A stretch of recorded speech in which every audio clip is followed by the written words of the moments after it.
Hello mga idol, so sino nakakilala nitong dahon na to mga idol? Yan po ay isang dahon ng sambong. So nagpapakulo na ako ng tubig mga idol, no?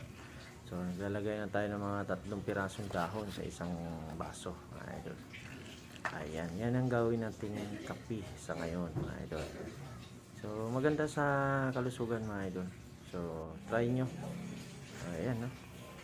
Ayan yung dahon.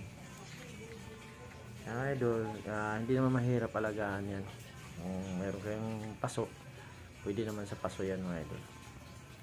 So ating paano yun natin na magiging kulay-kulay green siya, kunti yung tubig. Ayan. Kailangan kulong-kulo yung tubig mga idol. So ayan, tikpan na natin. Ayan, sarap. Parang pampalinis din sa katawan mga idol. Kaya pag first time mo makainom nito, talagang panika ihi. Yun yung ano niya.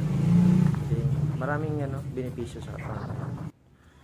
So yun idol. Hindi lang ganong maganda yung bandahon ko kasi parang pinaglaruan ng mga kabataan doon sa gilid lang kasi ng bahay ko na tanim sa paso mga idol.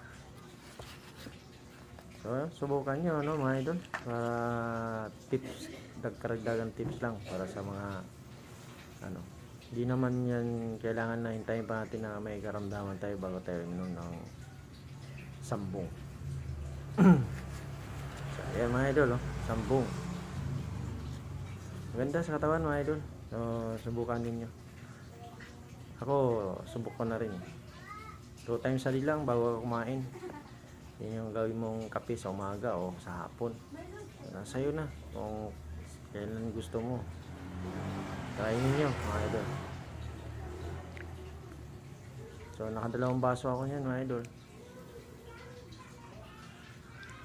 So support lang mga idol. Thank you for watching. Sambong, the best. The best talaga yung sambong.